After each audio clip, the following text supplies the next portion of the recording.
like you just design something, throw it over the wall, then it's done. So having design as a function of the government, it's about damn time.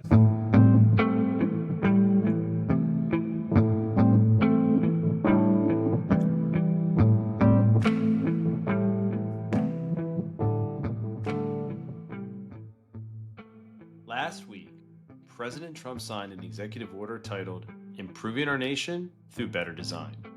For the first time, this establishes a national design studio and chief design officer at the White House. And that person is Joe Gebbia, co-founder of Airbnb. I'm Matt Sparks from the Alpha Institute, and today we're joined by Shaun and Matt Lira. Shaun is an entrepreneur, he's a designer, and he's been a longtime friend and collaborator of Joe's. And Matt has been a champion of modernization efforts for years from his time on Capitol Hill and the White House. So I couldn't think of two better people to explain and help us understand the significance of this executive order. So I hope you enjoy it. This design EO is such a big deal.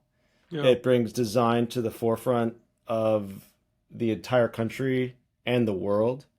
The president of the free world signed this via executive order and created a national design studio. I'm just still trying to process the magnitude incredible. Of this. It's freaking awesome. And I'm really proud of everyone involved and excited to support. I can tell you from my vantage point, being an early product designer at Airbnb, some of the things that we learned along that journey of like the power of design to build a great business, as well as to deliver exceptional customer experience. The time for pilot projects is over. It is now time to scale what works and to achieve truly exponential improvements to the end user experience, across the high impact service providers or the 38 programs that touch the American people most dramatically. Things like Medicare and booking a campsite through the National Park Service and so on, getting a farm loan. And these are the programs that have the greatest opportunity for improvements. And I think that ultimately, what Shaun touched on is that design is a central element to how people interact with the world around them. And in a world where people are fundamentally frustrated with their interactions with government, design is the cure to that frustration. That's more than a slogan. 1972, President Nixon signed an executive order to create the Federal Design Improvement Program. And it unlocked a renaissance of improvements at government agencies. And if you look today at government agencies, that was just physical, old school processes. The signs that you see on highways all look the same. It's cohesive design language. The logos at national park sites. So when you enter a national park, you know that I'm at a national park. These are significant things that increase your trust in your interactions with government. And the agencies that have the highest customer satisfaction scores today are the ones who were the most involved with that design improvement program under President Nixon. So what's effectively, what we're seeing out of this EO, we can maybe get to more in the details in a second, is the application of that philosophy to the digital age, which includes, yes, their web properties, their app properties, but also includes, the holistic experience, the physical interactions they have with agencies, all the way to, their interactions in the applications. So very, very excited. Shaun, when you think about your time at Airbnb, and you said that this was just, it seems like a small change, right? Small pictures to big pictures, but like there was a ton of like back end work that needed to be done. And how do you, when you compare that with like what Matt was just saying, it's like during the Nixon administration, like that was all straightforward because we had the same, we all interacted with government the same way. We had to go to the government physically.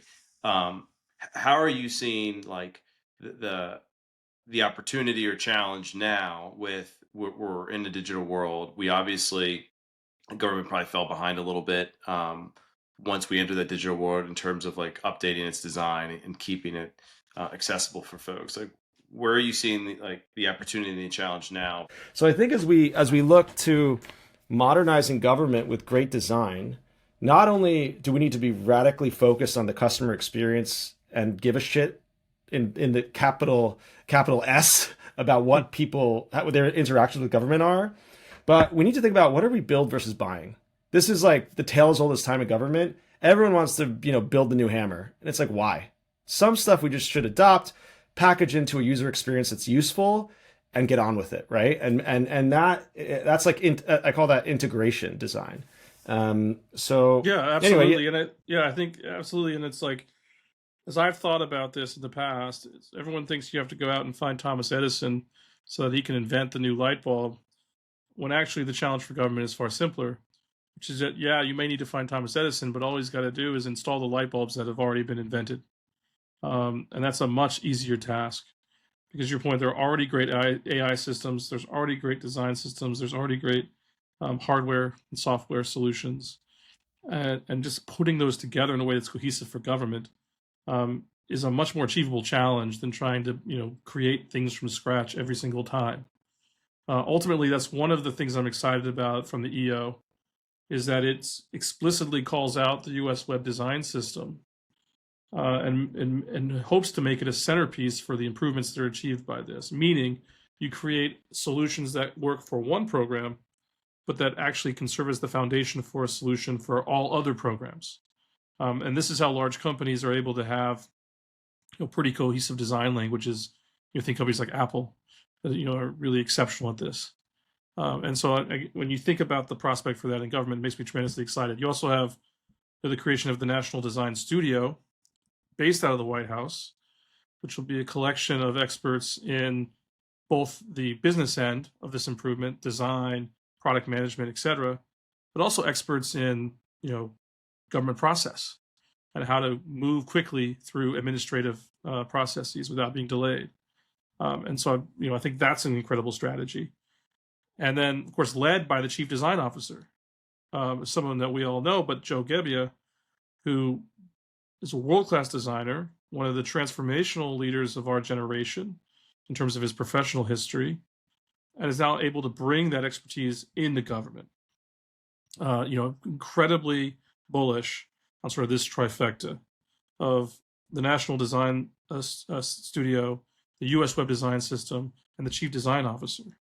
And so if that's the what, I think America by Design is the why, which is a cohesive, ambitious, energetic approach to improving the scale of service delivery across the government. It's exactly what's needed. And, I'm incredibly bullish that's going to be massively beneficial. If you just go to a few of these government websites, you'll see the shocking disparity in quality across all these things. Yeah. And I think that if you're going to, let's say, DHS.gov, because you have a security matter that needs tended to, or IRS.gov, or USDA.gov, there should be a consistent table stakes experience across these different websites.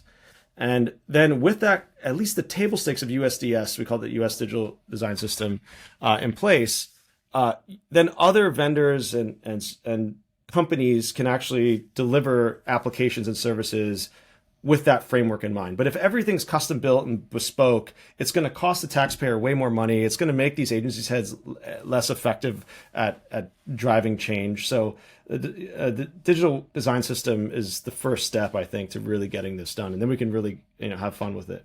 And the program's in place, the design system exists. Just needs, like anything else, there's room for improvement. But the toolbox to do what, because one could ask, well, why, wouldn't you just do this 10 years ago or 15 years ago? And the truth is that there were some missing elements in the toolbox. First, there were some statutory authorities that needed to be created. Well, they've now been created. Second, there were some administrative processes that needed to be figured out, like the existence of a web design system. Well, that's now, been figured out. And the third is technological, which is that we now live in an AI-enabled world where the ability to deploy change, even on top of legacy systems, is possible at a scale that previously was impossible. And so this combination, has already delivered significant improvements at state, local, tribal governments, and it's delivering improvements at some of the other governments you look to around the world who are leading in this area. And so, again, kind of getting back to the Thomas Edison thing, this effort is not as much about being a pioneer as it is about applying things that we know work at a scale that's unprecedented. And that makes me tremendously bullish, as I said before, about the ability for this impact to tangibly improve the lives of the American people. You could ask, what does success look like? Well, if it's successful, you won't need to explain it to anybody because they'll log into the apps and they'll go through the experiences, in person at, say, an airport, and they'll say, wow, this is dramatically better. It's more efficient, but I also feel respected and as a priority in terms of how I was treated. So, I mean, would you say that a great designer, nobody would if you're a designer and you do a really, really great job, nobody should notice because they notice if things are really horrible. Whereas if they're good, you just are like, hey, that was cool. That was easy. But you're not going to stop and open up X and just provide some compliments. What you would do is you would say, God, this sucked. Yeah. Well, I think if you think about just any type of experience, if you're buying something at the store, if you go on a great vacation, or there was you had an airline delay and the airline really took care of you, then you're like, wow, shout out to Delta or United or whoever it may be for the awesome hospitality and taking care of our family during this, what could have been a really stressful time. But yeah, when it's bad, it's really bad, and then it's memorable forever. I think with government services, right? We are buying into a system where you pay tax and you're supposed to get high quality services in return. And for some reason, it feels like we've really lost the plot of forgetting about the customer. I'm not saying it's all agencies, but some have done incredible work before us, but many have not. And many of them have lackluster NPS scores, right? I think that the element of that is what I get into when I compare linear progress versus an exponential change in society. And to your point, Shaun, when you have linear progress, people get very defensive when you will point out that things aren't as good as they should be, because they'll say, well, wait, we've done X, Y, and Z. And you're like, well, look, if you're making linear progress against an exponential problem, despite your progress, things are actually getting worse on a relative basis. And so what's needed is an exponential shift in the way people are treated. Now, in the marketplace, that shift is often called a startup. Like a legacy hospitality companies miss the boat on this new efficiency, and that creates Airbnb. Legacy, cab companies miss the boat on mobile pickup. Well, that creates Uber. Government doesn't have that luxury. So people just get frustrated and frustrated and frustrated. And so that creates this opportunity for so-called hero moments where you wildly exceed people's expectations. And not only do they, come away impressed, they actually then trust the underlying brand. And that's, I think, Shaun, what's in front of us today. Let's talk about Joe for a little bit and why, why he's the right guy for the moment, and then also why this new position, first chief design officer ever, how this is structured a little bit differently. Matt, you were in Trump 1 in the Office of American Innovation, and so you did a lot. I know you were doing, when we were together on the Hill, always focused on, can we improve the constituent service? Can we improve the constituent experience? So you guys talk why Joe's the guy and why this is structured to be more successful than maybe some previous efforts. Yeah, well, I've been lucky enough to know Joe since I was 18 years old. We went to a school called RISD together, Rhode Island School of Design. It's the oldest design school in America. founded in 1877. And I was a freshman, and he was my senior chaperone, indoctrinating myself to college life. So from that first moment, I knew there was something really special in the way Joe thinks. His creativity is off the charts. He has deep, deep empathy for people. I think he's one of the best gift givers ever. It's so hard for a birthday or it's just so thoughtful. And it's that appreciation for other people and humanity, I think, that makes him a special person and well suited for this job. He also happened to build one of America's greatest companies, Airbnb. And that commercial experience, compounded with his innate ability to have empathy for people, I think that's the right recipe to be a founder of this position. Because this position will last, because it's ultimately it's an EO, but I believe it should be signed into Congress. That's the next step for this. The House and Senate need to vote and say, let's get this done. And since this was launched, I've had Republican members of the House and Democrats reach out and be like, awesome, this is so good. So, I couldn't think of a better person than Joe to be the founder of this. But I think as we look forward, we got to get this signed into legislation. Couldn't agree more. I think, I often say, like, EOs are written, with in the sand, and the law statute is written in cement. And it's a lot harder to do the latter, but it obviously can endure longer. And so this is a fantastic start, and I hope it will be so successful that it will become self-evident that it should be codified. I think the structure of the role, in addition to who Joe is, and I do want to touch on actually his experience in the first half of this year updating the retirement system, because I think it's notable, because he built a team of people that included outside experts, but also some dedicated career civil servants working together to deliver a product improvement that people have been trying to do for 10 years in a matter of months. And it takes a real leader to bring a team together like that. And it didn't fall into an overtly adversarial relationship, but it actually brought that team together to deliver this result that some would have thought was impossible. And to me, again, that speaks to kind of his leadership style being particularly well suited for this challenge. In terms of the role itself, I'm very excited about where it landed. In the EO, you have the National Design Studio out of the White House, already imbued, therefore, with a lot of credibility with agencies. But the Chief Design Officer reports directly to the Chief of Staff of the President, which gives that role structurally the authority it needs to go meet with a cabinet officer or a deputy secretary and work together on a project that reflects the prioritization that it has. No successful company in the world wouldn't have a person responsible for product and services not reporting to the C-suite. And yet often in government, you look around the room and it's a bunch of policy people and you're like, well, who here is actually in charge of the product? I'm like, well, I think there's someone 4 layers down. We can bring them in and yell at them if we want to. You need someone in the room who says, it's my job to make sure this product is great. It's my job to make sure this service is improving.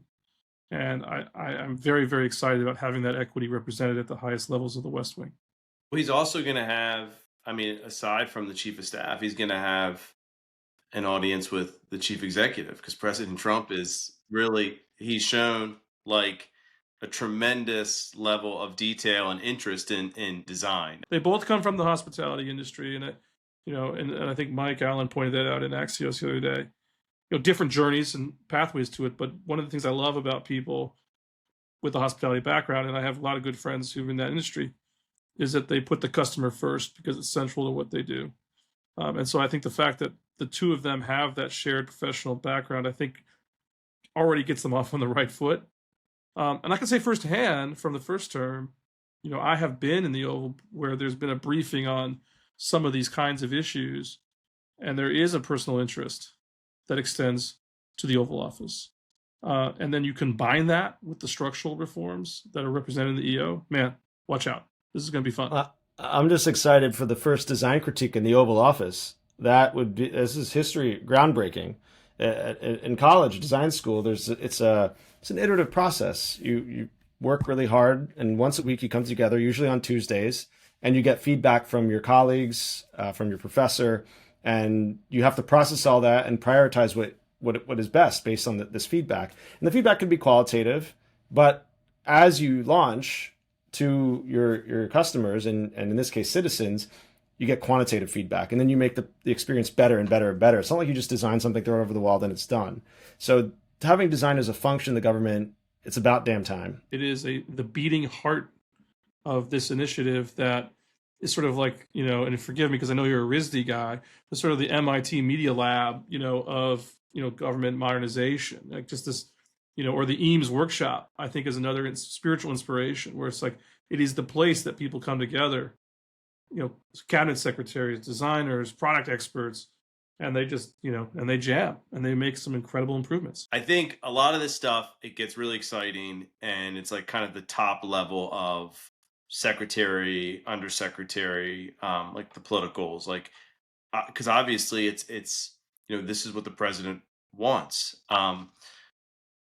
As we've seen with some other like past efforts, it's like once you try to operationalize that, it just starts to like slow down, right? I mean, we saw a little bit with some of the Doge efforts, but like I guess considering like what Joe did on the retirement side of things, like he obviously understood how to kind of bring all those constituencies together and work towards a singular goal. But I mean, from how confident are you that they're going to be able to, pull everybody that's needed along, or is that not necessary?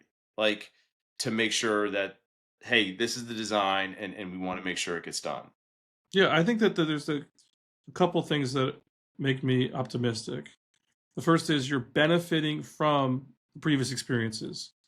So you can learn from the successes and the failures and avoid some of the pitfalls, but also take advantage of the, some of the insights from successes. Second is the technology has evolved exponentially since 2017. There are things that we would have loved to have done then that were not possible, that today are easy to do on a commercial SaaS platform. So incredible opportunity there.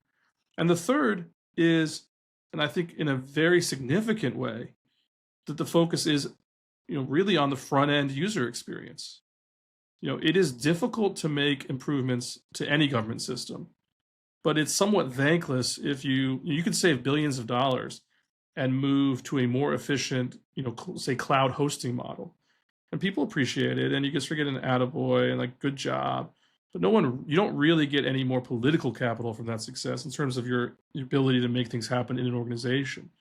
But you start improving things on the front end, and people are going up to senators and grocery stores and saying, wow, I just logged on to this, and it was the first time it was ever easy to use.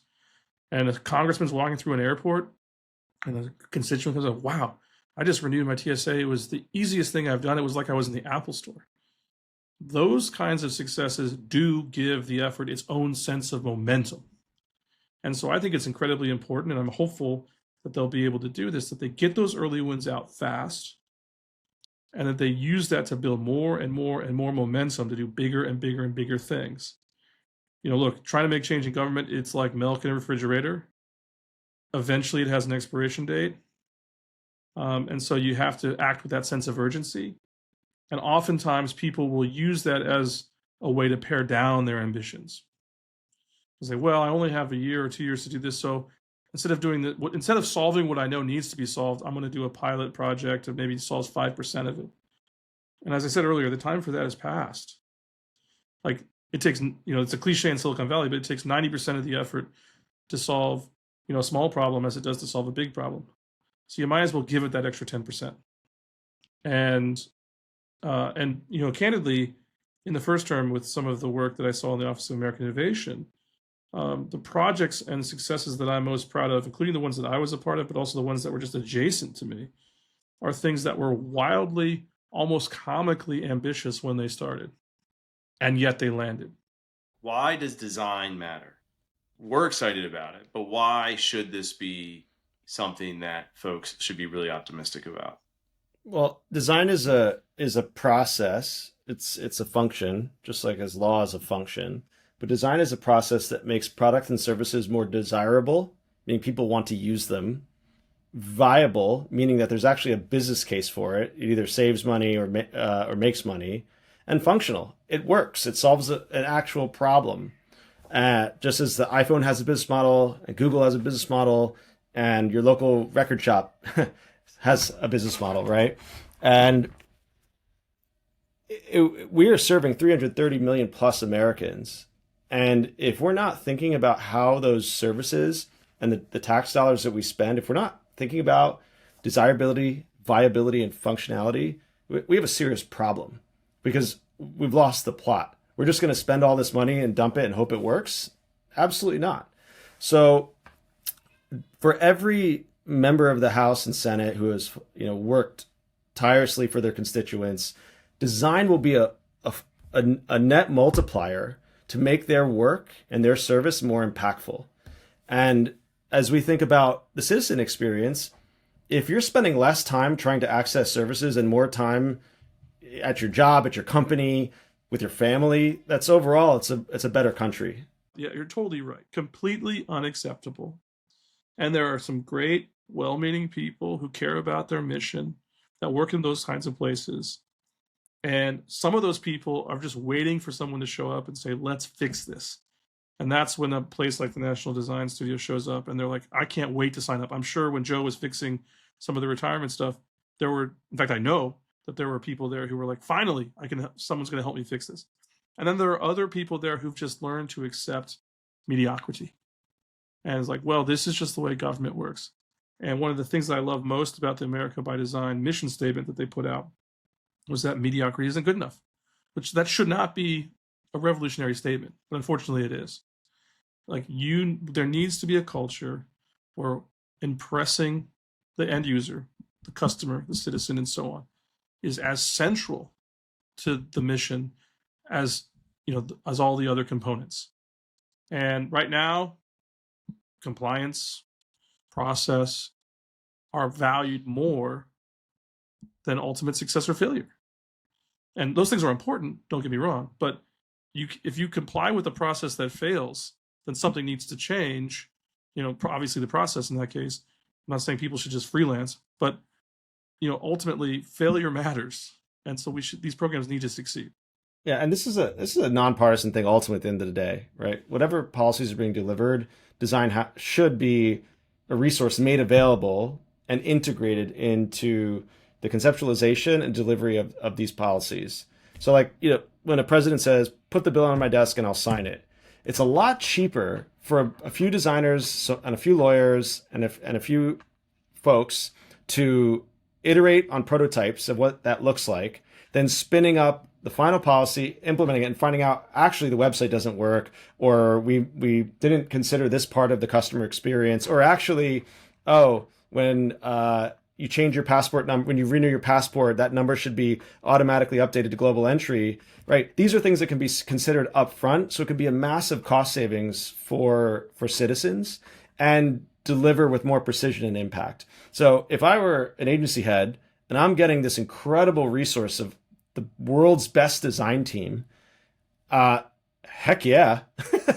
Why would I even challenge that? You want legacy. I mean, not that everyone's motivated by that, but if you want, we all want to make contributions that are positive enough that it's something we can be proud of.